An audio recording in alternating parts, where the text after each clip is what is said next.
हो गई ऑन बस. Can you see my screen? Yes, Can sir. you please share it? मैंने Yes, share sir. किया. We can see conduct disorders. Yes. क्यों नजर आ रही है कि नहीं? आ रही है सर. बेनजीर तुम भी बता दो. जी सर सर, मुझे नहीं नजर आ आ रही, रही वैसे है। मैं परफेक्ट. दोबारा ओके. ज्वाइन करती हूँ, बाकी ओके. सबको आ रही है नजर सर. सो आज का topic conduct disorder. Ideally speaking, I have covered ADHD, and I should have covered oppositional defiance disorder before doing the conduct disorder. The reason I will definitely come back to you and let you know why I was talking about it.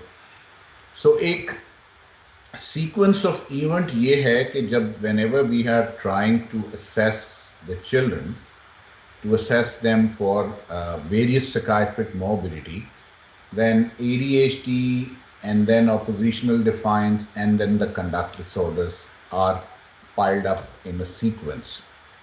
Now, it may vary from psychiatrist to psychiatrist how they want to assess and go for it, but this is how it goes. I will come back to the rational as well.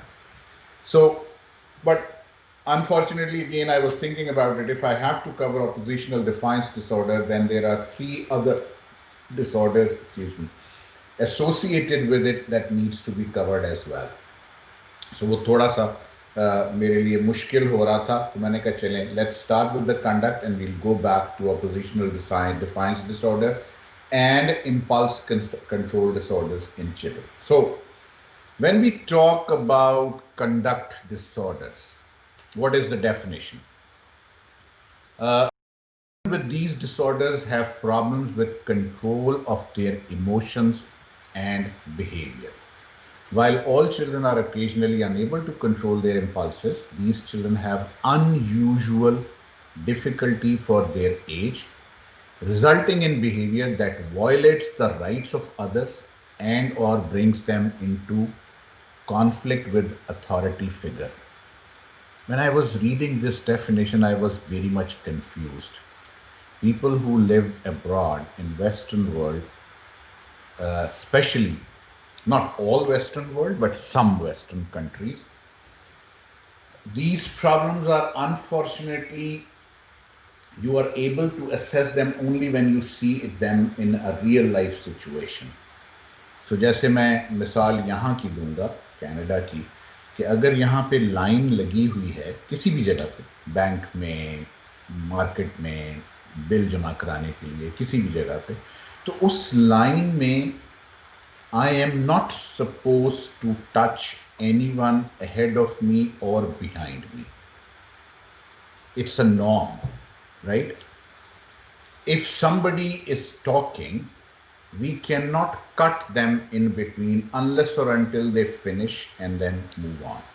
और हम पाकिस्तानियों को ये बड़ी गंदी आदत होती है, हम अगले को रोकते हैं बात करते हुए दरमियान में, वो बात अभी खत्म उसकी नहीं होती कि हम बोलना शुरू कर देते. Then there are certain other norms as well. Now, if I start picking up the norms and fit this definition, then probably the figures for the conduct disorders in Pakistan will be very, very, very high. So आप जो दो चीजें specific हैं इस definition में, unusual difficulty for their age, one, violates the rights of others, right? Emotions and behavior which violates the rights of others. तो हम बिजली का बिल जमा कराने के लिए जब लाइन में खड़े होते हैं तो हम तो राइट्स अगले के वायलेट कर रहे होते हैं, हम उसकी पर्सनल स्पेस वायलेट कर रहे होते हैं. हम जब चिंची में बैठ के जा रहे होते हैं 12 लोग एक छोटे से चिंची में, तो हम वायलेट्स तो कर रहे होते हैं राइट्स लोगों के. So do all people come into this disorder, or do we have to alter the definition in Pakistan for this criteria? I cannot say anything about it. So we may discuss or talk about it later on. अगर आप लोग time दोगे और time होगा तो फिर हम इस पे दोबारा बात कर लेंगे. लेकिन मैं फिर वही बात करूंगा कि Basic definition में there are three criteria. One, have problems with the control of their emotions and behaviors. Two, violating the rights of others. And three, and or brings them into conflict with authority figure. So this is what the problem is. So what are the causes, the etiology of conduct disorders? One, maternal factors: smoking, alcohol, substance abuse, and stress. Most of the women in Pakistan, when they are pregnant or expecting, they are not relieved of their responsibilities to take care of the house, to take care of everything in the house, cleaning, washing, husband का ख्याल रखना है, बाकी बच्चों का ख्याल रखना है, हस्बैंड के माँ बाप का ख्याल रखना है, सास ससुर का, बहन भाइयों का, हर एक का. So obviously, if I talk to most of the women around, they will give me the idea that they are all stressful married women when they are expecting children, of course. So then again, it's a complication for me to understand whether is this really stressful for the women in Pakistan, or it is considered to be stress as far as these definitions are concerned, which are we are teaching in psychiatry. So debate. I will definitely would like to have feedback from you people again. Birth control, birth complications, maternal or paternal conflicts, psychopathology, malnutrition, familial causes, harsh and inconsistent discipline, parent-child conflict, maltreatment, low socioeconomic status and poverty, community violence, association with deviant peers. So class में जो बच्चे हैं उनमें जो deviant behaviors वाले हैं उनके साथ association ज़्यादा. Then the most important component is in utero, gene environment interplay, in childhood, autonomic, neurocognitive, social information processing, temperament and personality traits. And then in adolescence, gene environment correlations. मैं अक्सर ये मिसाल देता हूँ कि जब पाकिस्तान में बहुत सारी चीज़ों को झूठ कंसिडर नहीं किया जाता और हम बड़े कैजुअल अंदाज में ये बोल देते हैं और उसका इम्पैक्ट बच्चे पे क्या आता है हम उसको अंडरस्टैंड नहीं करते. मसलन बड़ी आसान सी बात है, ये बड़ा कॉमन फिनोमेना, मिसाल दे रहा हूँ आपको, जो हर घर में होती है कि मैं घर में हूँ और बाहर बेल बजी है और मेरा बच्चा आया कि जी बाहर वो महमूद साहब आए और मैं कह दूँ यार उनको कह दो मैं घर पे नहीं हूँ, क्योंकि मेरा दिल नहीं कर रहा, तो मैं बच्चे को ये कह रहा हूँ कि जाओ उनको कह दो घर पे नहीं है, और बच्चा जाके उनको ये कह देता है. Now what are we teaching our children? To tell a lie. This is a lie. And of course, the children start processing it as a norm, right?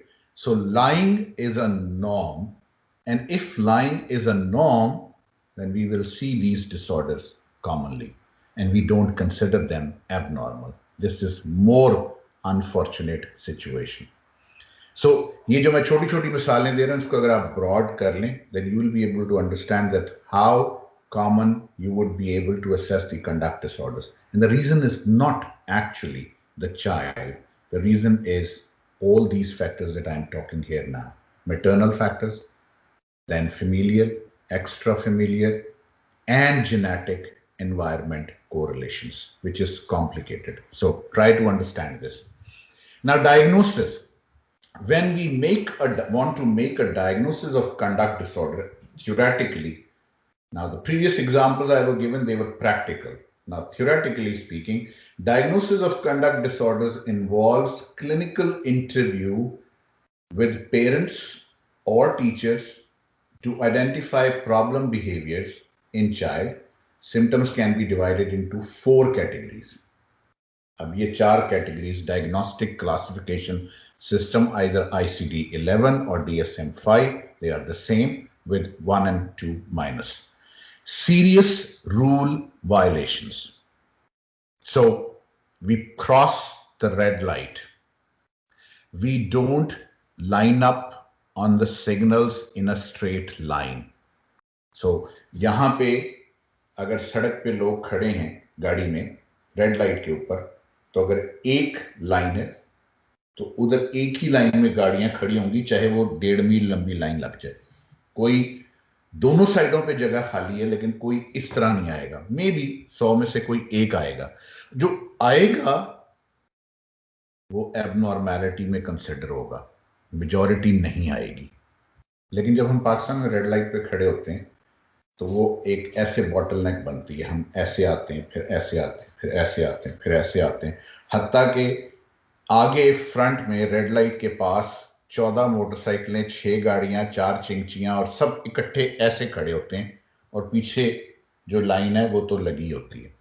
सो जैसे ही ग्रीन लाइट होती है, लोग उसको क्रॉस करते हैं तो एक ट्रैफिक ब्लॉकेज शुरू हो जाती है। Now if you consider this serious rule violation, yes, it is a serious rule violation. And this is what we are teaching our children as well, unfortunately. So when children do come to these places where the rules are followed properly, like in UK, in London, Kamran बताएंगे, सड़कें इतनी छोटी हैं कि अगर घर के सामने से मैं गुजर रहा हूं, स्ट्रीट लाइट जहां पे दोनों तरफ घर बने हुए और गाड़ियां भी खड़ी हुई हैं, तो सिर्फ प्रैक्टिकली एक गाड़ी गुजरने की जगह है, या इस तरफ से या उस तरफ से। और जो पहले उस स्ट्रीट में एंटर हो जाता है वो गुजर जाता है, और दूसरा खड़ा होके इंतजार करता है जब तक ये सड़क गाड़ी गुजर ना जाए, फिर वो आता है। इतनी छोटी सड़कें। पाकिस्तान में अल्हम्दुलिल्लाह सड़कें बहुत खुली हैं और बहुत बड़ी हैं, लेकिन हम इंतजार नहीं कर पाते। So when you talk about serious rule violations, you have to consider this, and if we definitely think about these, then diagnosis is complicated. Then aggression to people or animal. Now aggression to people and animals or animals, here when there is a stray dog, सड़क पे कुत्ता ऐसे ही फिरता हुआ नजर नहीं आएगा, सड़क पे बिल्ली नजर नहीं आएगी। अगर सड़क के ऊपर कोई बगला आ गया, अक्सर यहाँ पे वो swans और वो दूसरे animals, they do start crossing the road. I give you another example. So I was walking, शाम को वॉक कर रहा था, तो जिस जगह पे वॉक कर रहा था उसके सामने से एक टर्टल, छोटा सा कछुआ, सड़क के ऊपर आ गया। और वो कछुआ आने के बाद जैसे ही वो कछुआ सड़क के ऊपर आया तो एक गाड़ी वाले ने उसको देख लिया और उसने ब्रेक लगा दी और वो रुक गया। उसके बाद लंबी गाड़ियों की एक कतार लग गई क्योंकि कछुआ सड़क पार कर रहा था। And I was standing there. So third fourth car जो थी उसमें से एक फैमिली उतरी, औरत और बच्चे और उसका हस्बैंड, और उन्होंने उस कछुए को उठा के साइड पे करने की कोशिश की, बट ऑब्वियसली वो काटता भी है, सो डर भी रहे थे, लेकिन वो कोशिश करते रहे, हत्ता कि वो कामयाब हो गए कि उस कछुए को उठा के वो साइड पे कर देते। और इतनी देर तक लोग खड़े इंतजार करते रहे, और जब वो कछुआ साइड पे हो गया तो फिर ट्रैफिक दोबारा से शुरू हुई। लेकिन अगर हम पाकिस्तान में कंसिडर करें तो गली मोहल्लों में कुत्ते भौंकते रहते हैं, बिल्लियां इधर उधर स्ट्रे कैट्स फिरती रहती हैं, कोई पूछने वाला नहीं है। गाय भैंसों को डंडे मार मार के हाँका जाता है सड़क के ऊपर। सो ये सारी जो सोशल सिचुएशंस हैं, not only in Pakistan but all again countries who are struggling, जिनको हम लो मिडिल इनकम कंट्रीज बोलते हैं, वहाँ पे ये सारों पे यही सिचुएशन, चाहे वो श्रीलंका हो, बांग्लादेश हो, पाकिस्तान हो, इंडिया हो, नेपाल हो, सब जगह यही situation. So do we really have to feel, अब फिर अगेन वही ट्रैफिक की मिसाल दूंगा कि अगर गाड़ी लग गई तो वो उतर आएगा बाहर और फिर उसके बाद एक माँ बहन की गालियां हो रही होंगी और कॉन्फ्लिक्ट जनरेट हो रहा होगा। So what are we teaching our children? Then deceitful or theft. So many things in our real life situation. I'm sorry कि ये conduct disorder थोड़ा सा social talk भी हो रही है, थोड़ा sermon type हो रहा है। मौलवी नहीं हूं लेकिन मैं आपको differences सिर्फ बताना चाहता हूँ। तो मैं आपको कोई religious sermon नहीं दे रहा, लेकिन मैं human rights के हवाले से बात कर रहा हूँ, generally conduct disorder से related। डिसीटफुलनेस और थेफ्ट, बहुत सारी चीजों को हम चोरी नहीं समझते। ठीक है, हम उसको कैजुअल लेते हैं। बिजली की चोरी को हम चोरी नहीं समझते, गैस की चोरी को हम चोरी नहीं समझते। मैंने अपने घर में गैस का जनरेटर लगाया हुआ है, जबकि हुकूमत की तरफ से ऑर्डर है कि गैस के जनरेटर्स अलाउड नहीं है, हम उसको प्रॉब्लम नहीं समझते। ये सारे सोशल इश्यूज भी डिसीटफुल और थेफ्ट के जुमरे में आते हैं और इनसे कॉम्प्लिकेशंस जनरेट होती हैं और फिर वो कंडक्ट डिसऑर्डर का डायग्नोसिस ज्यादा प्रोमिनेंट हो जाता है। And lastly, destruction of property. Look around yourself. सड़कों के ऊपर हकीमों के बड़े बड़े पोस्टर दीवारों पे लिखे हुए होते हैं, पेंट से बनाए हुए, और सरकार उसके खिलाफ कुछ नहीं करती। तो क्या ये डिस्ट्रक्शन ऑफ प्रॉपर्टी नहीं है? वो चीजें यहां पे क्यों नहीं है? सड़क के ऊपर वो मौलाना हकीम बंगाली साहब, कोरोना का वाहिद इलाज, एक फूंक से कोरोना ठीक हो जाएगा, राइट? ये पोस्टर्स अक्सर आप पाकिस्तान में इधर उधर देखेंगे, जादू टोने के इलाज वाले, और वो सड़कों के दोनों तरफ होते हैं और मुख्तलिफ जगहों पे होते हैं, पोस्टर्स होते हैं, बैनर्स होते हैं, दीवारों पे लिखा होता है। सो क्या हम इसको डिस्ट्रक्शन ऑफ प्रॉपर्टी में नहीं लेकर आएंगे? क्योंकि जिसका घर है, जिसके घर के बाहर वो लिखा गया है, ऑब्वियसली उसके घर की थोड़ी सी तो आउटलुक चेंज हो रही है। So what do we have to say about it? So these are unfortunately the complications where the diagnosis may be a complicated. इसमें किसी को कोई इतराज है तो अभी कर ले, मैं फिर आगे चलूं। Anybody? Again, don't take it religious, okay? लेकिन again, this is conduct disorder. So signs and symptoms of conduct disorders. Now, coming back, 4 symptoms: aggressive behavior, destructive behavior, deceitful behavior, and serious violations of rules. Now, अब इन चारों criterias में हमें assess करना है, बच्चों के लिए नहीं, एज अ सोसाइटी, कि हमारा एटीट्यूड में क्या एग्रेसिव बिहेवियर कंसिडर होगा। क्या सड़क पे चलते हुए जो मार कुटाई हो रही है उसको हम एग्रेसिव बिहेवियर नहीं कंसिडर करना चाहते? क्या बाप औरत को घर में गाली निकालता है, रामजादी खाना दे, क्या इसको हम एग्रेसिव बिहेवियर में नहीं लेके आना चाहते? क्या बच्चे को बाप कहता है ओए पैजा तेरी, क्या इसको हम एग्रेसिव बिहेवियर में नहीं लेके आना चाहते? अगर ये सारी चीजें नॉर्म है तो फिर ये कंडक्ट डिसऑर्डर का डायग्नोसिस इस डेफिनेशन के हिसाब से पाकिस्तान में नामुमकिन है। लेकिन अगर ये चीजें नॉर्म नहीं है फिर ये डेफिनेशन अप्लाई होगी। सो उसका कट ऑफ पॉइंट क्या होगा? I haven't seen any research in low middle income countries which can give us a precise idea about the cutoff point about these things. But this is, theoretically speaking, conduct disorder. So, as I mentioned to you earlier, level of problem and behavior. So, milder intensity attention deficit disorders. Oppositional defiance is little bit more severe, but it's there, and conduct disorder is more severe forms, and that is one of the reason I was thinking. So इसमें एक और चीज पे ध्यान रखें, जो bottom line है, it says number of children. So majority of the people are diagnosed as ADHD in Western world, developed countries. Some of them are diagnosed as oppositional defiance, and some of them conduct disorder. Maybe in Pakistan this triangle is upside down. So most of the people are having conduct disorders. Some of them are having oppositional defiance, and probably ADHD is the least possible diagnosis given in Pakistan. Differential diagnosis of conduct disorder. So whenever we have seen some children with the behavior problems and the parents bring them to us, we try to assess. The most important part is the differential diagnosis. So either we see oppositional defiance, intermittent explosive disorders, ADHD, disruptive mood dysregulation disorder, MDD, bipolar in children, adjustment disorders, substance abuse, unfortunately, is very, very common in Pakistan, but we don't look at it, and PTSD. Substance abuse is such a common problem. Even in Pakistan, even now, when I'm doing the clinics, if I see children, I see hordes of substance abuse in children. So there are various kinds of new modified complicated drugs available in the market, जिनको खा के P के ना बंदा डोलता है, ना नशे में लगता है, ना उसकी बू आती है, ना कोई और मसला होता है, लेकिन फिर भी वो बहुत एडिक्टिव हैं. और you know these compounds, fentanyl, ecstasy, E trips लगाते हैं लोग, अब और बहुत सी मॉडिफाइड ड्रग्स आ रही हैं. यहाँ पे भी ऐसा है, वहाँ पे भी है.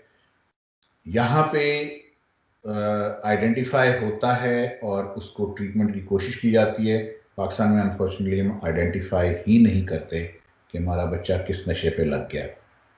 गुटखा है, तंबाकू है, पान है, निस्वार है, इस तरह के बेशुमार और नशे हैं जो नशे कंसिडर शायद नहीं होते. So then things are complicated. So we have to rule out all these differential diagnoses. Even in exam situation, when you are asked about the etiology, I have given you the etiology, the differential diagnosis, oppositional defiance, ADHD, disruptive mood dysregulation, MDD, bipolar, adjustment, PTSD, and substance abuse should be ruled out, making the diagnosis. Now, what is the difference between oppositional defiance disorder, ODD, and conduct disorder? One simple difference is recurrent pattern of negativistic, defiant, disobedient, and hostile behavior towards authority figure. Now, authority figure includes parents, teachers, bosses, or whatever. So, any authority figure. बच्चा है, 9 साल का है, तो सड़क पे चलते हुए जो पुलिस कांस्टेबल है वो भी एक अथॉरिटी फिगर है अगर हम कंसिडर करें. बैंक का जो क्लर्क है वो भी एक अथॉरिटी फिगर है. सो अगर हम कंसिडर करें तो वो तमाम जगहों पे अगर बिहेवियर में कहीं पे भी आ रही है problem, then it should be considered as oppositional defiance, only authority figure. Majority do not progress into more serious psychopathology or any serious psychopathology. In conduct disorder, persistent pattern of antisocial behavior in which the individual repeatedly breaks social rules and carries out aggressive acts, which we have covered in the past as well. Pichli slide on. 4.6% of children ages 3 to 17 have been diagnosed with either oppositional defiance disorder or conduct disorders. हर 100 में से 5 बच्चे, 4 बच्चे कर लें. 100 में से 4 का मतलब ये है कि अगर एक स्कूल में, किसी भी यहाँ पाकिस्तानी स्कूल में अगर 300 बच्चे पढ़ रहे हैं तो इसका मतलब उसमें से 12 को ये प्रॉब्लम होगी. अगर आप लोग खुद सोचें आपकी अपनी क्लासेस में भी तो आपको ये प्रॉब्लम्स नजर आएंगी, लेकिन हम उस वक्त ना आइडेंटिफाई करते हैं ना उसको मैनेज करने की कोशिश करते हैं. Same goes everywhere. Again in low middle income countries, boys are 2 times more likely than the girls to have these disorders, right? Now, this is a very, very important slide as far as the conduct disorder is concerned. It's a very thick slide, but I like it because everything is covered in it. Everything is covered in it. So if you read just this slide, it will be okay. So 1, conduct disorder is a psychiatric disorder that originates in childhood or adolescence and is characterized by behaviors that violate the rights of other individuals and age-appropriate norms. Epidemiology, 2 to 2.5% between 5 to 18 years of age. Males double than females. Quality of life is compromised both for parents and the patient. Mechanism involves complex situation where there is a brain structure functioning problem. What is that? It is 4. 1, emotional recognition, empathy, and avoidance learning. This is psychological. Reduce reward processing and decision making. This is psychological. Biological. Amygdala reduce in volume and restrictivity to emotional stimuli and reduced anterior insula. Cycle में 2 चीजें हैं, 3 चीजें. Increased integrity of white matter, 1.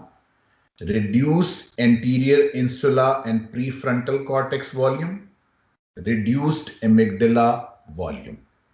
3 things biological, 2 psychological, emotional recognition, empathy, and avoidance learning. and reward processing and decision making. ये brain से related है. फिर genetic factors की बात होगी, उसमें serotonergic system, oxytocin system, dopaminergic system, 3 things. Then environmental risk factors, उसकी मैंने बात की, पेरीनेटल, डिस्टल, फेमिलियल, प्रीनेटल. और फिर मैंने डिस्पोजिशनल रिस्क फैक्टर्स की बात की. लो आईक्यू है, पर्सनालिटी प्रॉब्लम्स हैं, डिफिकल्ट टेम्परामेंट है, ऑटोनॉमिक नर्वस इंस्टेबिलिटी है. और मैनेजमेंट क्या है इन सब प्रॉब्लम्स की? सबसे पहली मैनेजमेंट जो सबसे इंपॉर्टेंट और वाइटल है कि वालदैन अपना बिहेवियर ठीक करें. एज अ सोसाइटी झूठ को हम झूठ समझें, गलत को गलत समझें. जब तक ये नहीं होगा कंडक्ट डिसऑर्डर्स ठीक नहीं होने वाले. 12. So management is that you have to treat. Again मैंने डिफरेंशियल डायग्नोसिस की एक लिस्ट दी आपको. पहले डिफरेंशियल डायग्नोसिस स्टैब्लिश करें कि कोई और डिसऑर्डर तो नहीं है. अगर एडीएचडी है तो उसका ट्रीटमेंट कर दें. अगर मेजर डिप्रेसिव डिसऑर्डर है तो उसका ट्रीटमेंट कर दें. अगर बाइपोलर है ऑफ चिल्ड्रन तो उसका ट्रीटमेंट कर दें. फिर आप कंडक्ट डिसऑर्डर के ट्रीटमेंट पे आ जाएं. सो ये स्लाइड इंपॉर्टेंट है, इसको जरूर देख लें बाद में भी. How common are they? अभी फिगर्स मैंने पहले भी दे दी. 5% in general population is considered to be a problem. I hope I'm still online. अगर मैं गायब हो जाऊं तो मुझे बता दीजिएगा. Okay. Then does the person show evidence of other behavior disorders? So जब भी बच्चे को देखना है तो क्या क्या पूछना है? एक, उससे पूछना है कि जी घर में लड़ाई झगड़े कितने होते हैं, जानवरों को कितना तंग करता है, प्रॉपर्टी कितनी डिस्ट्रक्शन करता है, कभी आग तो नहीं लगाई, कभी चोरी तो नहीं की, कभी स्कूल से तो नहीं भागा, स्कूल से भागा तो कैसे भागा, गुस्सा तो नहीं खाता, शोर तो नहीं मचाता, माँ के साथ तो नहीं लड़ता. सो you have to pile up these things and then assess the impact of social, familial, educational, and occupational factors, and then rule out medical conditions, psychiatric morbidity, and then you treat the conduct disorders, right? और उसकी treatment पे फिर आप. So ICD-10 or ICD-11 again, same situation, so I won't go. Evidence-based medical treatment or pharmacological intervention for conduct disorders. Most of the time, it is said that if you see a child of a conduct disorder, evaluate for ADHD and treat ADHD. Most of this evidence is in favor of it. And if that is not possible, then low dose of antipsychotics to control the hyperactivity and aggression. Not the hyperactivity, but the aggression. And lastly, this is antipsychotics. I don't believe in giving risperidone to these children, but I only give if there are no other options available with me. But otherwise, I prefer to treat ADHD. अगर मुझे clonidine मिल जाए, अगर मुझे रिटलिन मिल जाए, अगर मुझे एटोमॉक्सिटीन मिल जाए, तो I'll prefer that than giving risperidone, because antipsychotics are not the treatment to control the aggression and hyperactivity. Lastly, DSM-5 or ICD-11 diagnosis of conduct disorder. Evidence-based intervention for the respective disorder. First-line drugs are the stimulants for ADHD symptoms or impulsivity. And evidence-based disorder-specific psychosocial intervention, psychotherapy, and SSRIs for impulsivity. This is the evidence-based, right? So this was the conduct disorder for today. Oh, okay, very timely. आधे घंटे में presentation खत्म हो गई. मैंने जो चीजें cover कराई आज के टॉपिक में, I have covered the etiology of conduct disorders, the diagnosis of conduct disorders, the differential diagnosis of conduct disorders, and overall the pharmacological interventions in conduct disorders. I haven't covered the whole treatment of the conduct disorders, but we'll definitely do that if needed next time. Any questions so far? Assalamu alaikum, sir. Walaikum assalam. Sir, I have a question. I saw a child of conduct disorder, and he was being treated by a very well-known psychiatrist from Karachi. He was on more stabilizer, carbamazepine. So, how much is the role of carbamazepine in conduct disorder? again, the evidence to control the behaviors with anticonvulsants is very limited. हम जब भी बात करते हैं psychiatry में और ख़ास तौर पे एग्जाम सिचुएशन में, तो हम बात करते हैं एविडेंस, और एविडेंस बेस्ड जो है वो for the use of anticonvulsants in these kind of disorders is not significant. But yes, people do use anticonvulsants because उनमें एडिक्टिव प्रॉपर्टी नहीं है, कामिंग डाउन इफेक्ट हो जाता है, बच्चा थोड़ा स्लो डाउन हो जाता है. So yes, they do help, but as such evidence is not there, evidence is not available, right? Sir मुझे एक क्वेश्चन पूछना है. जरूर, go ahead. सर मैंने ओपीडी में एक केस देखा था, ये डॉक्टर एलिया भी सेकंड करेंगी क्योंकि वो भी साथ थी मेरे. इट्स 10 इयर्स का बच्चा है, यंगेस्ट ऑफ 3 किड्स, तीनों मेल हैं. उनकी मदर उनको लेके आई थी. सर बेसिकली जो प्रेजेंटिंग कंप्लेंट थी उसमें वो झूठ बहुत बोलता है और उसको बिल्कुल भी गिल्टी नहीं होता, चाहे उसको मार लो चाहे उसको समझा लो, बिल्कुल भी शर्मिंदा नहीं होता. चोरी करता है, चीज़ों को आग लगा देता है, मोबाइल में भी आग लगा चुका है और प्लांट्स में भी आग लगा चुका है. उसके अलावा चोरी छोटी मोटी चीज़ें करता है, ज़्यादा बड़ी नहीं करता अकॉर्डिंग टू मदर. उसके अलावा जो है जब मैंने थोड़ा सा डिग इन करने की कोशिश की कि कोई ऐसी हरकत जिसकी शिकायत हुई हो और आपको मायूब लगी हो, तो उन्होंने कहा कि इसकी अपने भाई का मोबाइल ले गया छत पर, तो उसने अपने आप को लाइक एक्सपोज करके अपना ट्राउजर उतार के अपनी वीडियो बनाई हुई है. और शिकायत तो कोई नहीं आई, लेकिन इस तरह की वीडियो बनाई हुई है. और इसकी सर्च हिस्ट्री भी हमने देखी थी, तो उसमें भी अजीब अजीब चीज़ें जैसे कि पोर्नोग्राफी टाइप की सर्च करने की कोशिश कर रहा था. उसके अलावा गुस्सा आता है तो नेबरहुड से भी सर कंप्लेन आती थी. क्राइटेरिया, सॉरी डॉक्टर, मैं काट रही हूँ. सॉरी सर, एक और कंप्लेन ये भी आती थी कि नेबरहुड से आती थी कंप्लेन कि ये ढक्कन चोरी करता है. बेसिकली वो गटर के ढक्कन और ये सारी चीजें, तो उसको ढक्कन चोर के नाम से नेबरहुड पुकारा जाता है. क्राइटेरिया तो पूरा कर रहा है ना. फिर जी सर. फिर सर बाद में ये हुआ कि उसका जब आईक्यू लेवल करवाया तो बॉर्डर लाइन आया.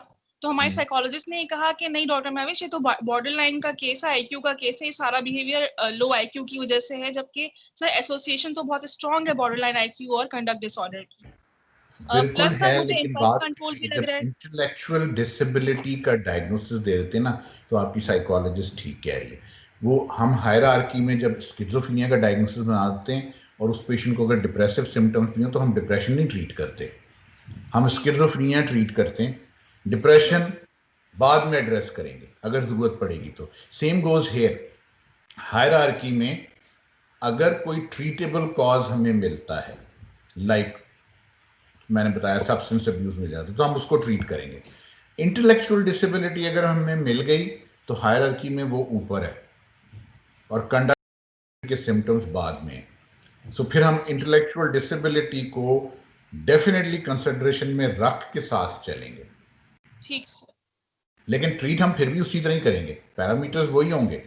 जो कंडक्ट डिसऑर्डर की ट्रीटमेंट है वही इंटेलेक्चुअल डिसेबिलिटी की भी ट्रीटमेंट है, जिसमें साइकोलॉजिकल है, सोशल है, बायोलॉजिकल कम है, फार्माकोलॉजिकल कम है, लेकिन कंफ्यूजन ये भी थी कि ये इम्पल्स कंट्रोल भी हो सकता है, बिकॉज वो जानवरों को चूजों का को चबा लेता है उनकी गर्दन मुंह में रख के. ठीक है, इस तरह से जानवरों को मारता है. वो क्लेप्टोमेनिया, पायरोमेनिया, ये दोनों चीजें मौजूद है. सो अगर इम्पल्सिविटी आप देख रहे हैं, बिहेवियर प्रॉब्लम्स देख रहे हैं, तो अगेन, और इंटेलेक्चुअल डिसेबिलिटी भी देख रहे हैं और कंडक्ट का सारा क्राइटेरिया भी पूरा कर रहा है, तो मींस काफी सारी प्रॉब्लम्स हैं उसमें. मैं अगर ट्रीटमेंट करूंगा तो सबसे पहले मैं इन्वेस्टिगेट करूंगा और मेरा ये होगा कि मैं सबसे पहले उसका MRI करवाऊंगा बच्चे का, ठीक है, और मैं उसकी EEG, इलेक्ट्रोएन्सेफेलोग्राम करवाऊंगा.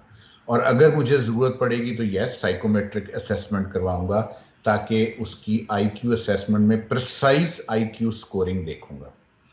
फिर मैं उसके ऑटिज्म स्पेक्ट्रम डिसऑर्डर्स को रूल आउट करूंगा, ठीक है, और मैं सीरियल मेंटल स्टेट एग्जामिनेशन करूंगा. सो अगर मुझे उसको आइडियली लेकर चलना है तो मुझे इन्वेस्टिगेट करना है, मुझे असेस करना है और मुझे कोमॉर्बिडिटीज को देखना है, और फिर मैं उसका मैनेजमेंट स्ट्रैटेजी स्टार्ट करूंगा. स्ट्रेट अवे रिस्पेरिडोन या SSRI नहीं स्टार्ट करनी. फर्स्ट सर 3 और लोगों के क्वेश्चन पूछे हुए वो भी बताइएगा प्लीज। 3 लोग और हैं जो क्यू में हैं, उन्होंने हैंड रेज किए हुए हैं, तो वो भी बिल्कुल प्लीज बिल्कुल, आंसर कर। मैं आई एम हेयर। ये सर सो आप मेरे सवाल का जवाब मेरे बात का ये है कि मुझे बच्चों के केस में जब भी असेसमेंट करनी है कंडक्ट डिसऑर्डर की, या जैसे आप जो भी हिस्ट्री आप बता रही हैं उसमें, जी सो मुझे यस साइकोमेट्रिक असेसमेंट करानी है, मुझे एमआरआई करवाना है, मुझे ईजी करवानी है, ताकि मैं बायोलॉजिकल अगर ब्रेन डैमेज की हिस्ट्री है जो कि अनफॉर्चुनेटली मिलती है, एमआरआई आप करवाएं तो आपको पता चलता है जी कि फलां जगह पे एक थोड़ी सा ट्विस्ट है, कंजेनिटल कोई एनॉमली आ रही है, कोई एवी शंट मैलफॉर्मेशन है या कोई ऐसी चीज। सो हमें उसको भी कंसिडरेशन में रखना है कि क्या वो इंटेलेक्चुअल डिसेबिलिटी और बिहेवियर प्रॉब्लम्स किसी बायोलॉजिकल रीजन की वजह से तो नहीं हो रहे, ठीक है, राइट कोई सर। ट्रॉमा की वजह से तो नहीं हो रहे, और फिर मैनेजमेंट स्ट्रेटजीज करनी है, राइट? ठीक है सर ओके, सर। आई और हैव कौन है वन जी जिसने क्वेश्चन। हाथ उठाया? Sir I have one question regarding management. Sir go um ahead. I audible? Sir आपने, हम लोग पढ़ते हैं, चाइल्ड एंड एडोलेसेंस पढ़ रहे हैं, हम गाइडलाइन में तो पढ़ते हैं, लेकिन ये चीज क्लियर नहीं हो पाती। जैसे कि आपने भी बोला कि I would not prefer risperidone, I would prefer atomoxetine और मिथाइलफेनिडेट और रिटालिन, जो भी। सर हम पढ़ते तो हैं, लेकिन ये सारे स्टिमुलेंट हैं। स्टिमुलेंट वैसे ही डोपामीन और नॉर एंड्रेनालिन की कंसंट्रेशन को ब्रेन में हाई कर देता है। तो फिर ये किस तरह से उस हाइपर एक्टिविटी को कंट्रोल कर रहे होते हैं? हम लोग हर दफा पढ़ते हैं, लेकिन ये चीज क्लियर नहीं हो पाती। ओके, अब ये थोड़ा सा लंबा जवाब है इसका कि स्टिमुलेंट्स कैसे करते हैं, ये मैं कवर करवा दूंगा इंशाल्लाह। मुझे ग्रुप में मैसेज कर देना, याद करवा देना, नेक्स्ट टाइम मैं डेफिनेटली इसको कवर करवा दूंगा कि स्टिमुलेंट्स क्यों कंट्रोल करते हैं हाइपर एक्टिविटी को, क्या मोड ऑफ एक्शन है उनका। सो साइकोफार्माकोलॉजी ऑफ कहीं स्टिमुलेंट्स आई याद विल नहीं है, डेफिनेटली इसको कवर इट। कवर कराइएगा, क्योंकि ये मैं बहुत जरूर इंपॉर्टेंट कवर है करूंगा, हमारे जहन इसको में क्लियर। इसमें कोई शक नहीं। I absolutely agree with you कि ये कंफ्यूजन होती है, इस कंफ्यूजन को मैं नेक्स्ट टाइम क्लियर कर दूंगा। बाय द वे, 2 दिन बाद मेरी छुट्टियां शुरू हो रही हैं, अगले 12 दिन मुझे छुट्टी, अगर कहोगे तो मैं रोज क्लास ले लूंगा अगले 12 दिनों में, लेकिन बस अभी थोड़ा पिछले दिनों ब्रेक था तो आई वॉज बिजी, लेकिन 2 दिन बाद आई विल बी फ्री, तो मैं क्लास दोबारा ले लूंगा और मैं ये जो छोटी छोटी चीजें ये कवर करवा दूंगा। और बताओ, in developing countries like Pakistan, almost teaching everything against the norms, so we are not teaching good our new generations. Then what should we do, please?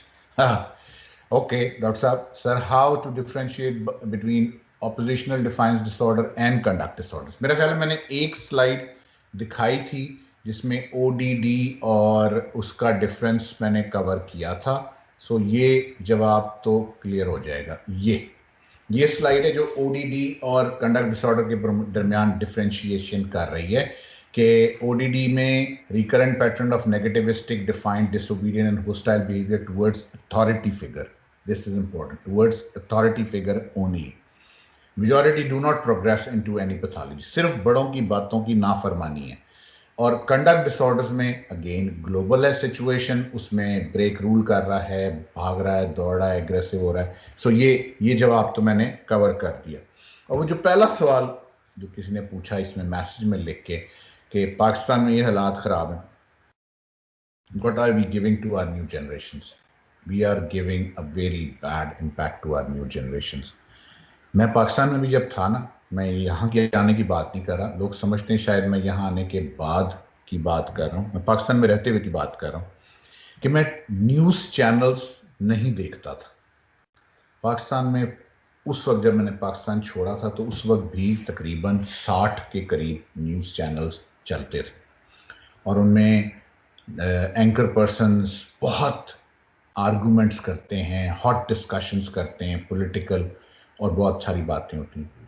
I think we are giving bad things to our new generation. I never watched them, इसलिए कि मुझे उसको सुन के anxiety होती थी।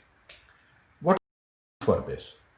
At least as a psychiatrist, my responsibility is to teach as many people as possible about psychiatric morbidity, about the norms, about the abnormalities. अगर हमें मेंटल हेल्थ इश्यूज को पाकिस्तान में करेक्ट करना है तो हम सबको मिलके लोगों को एजुकेट करना है about these issues. The more the education the better will be the outcome.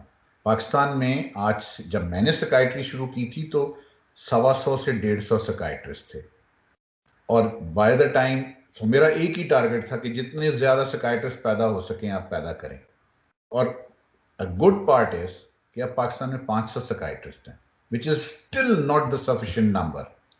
सो हमें मिल के आवाज उठानी है, हमें बोलना है, हमें मेंटल हेल्थ इश्यूज के बारे में बातचीत करनी है, हमें प्रोपेगेट करना है. अगर कोई मीडिया पे ये जो सोशल टॉक्स हो रही हैं, पीपीएस लेक्चर करवा रही है, बाकी टॉक्स हो रही हैं, अच्छी बात है, इन सबको होना चाहिए, क्योंकि अच्छी अवेयरनेस और एजुकेशन क्रिएट हो रही है, which is a good thing.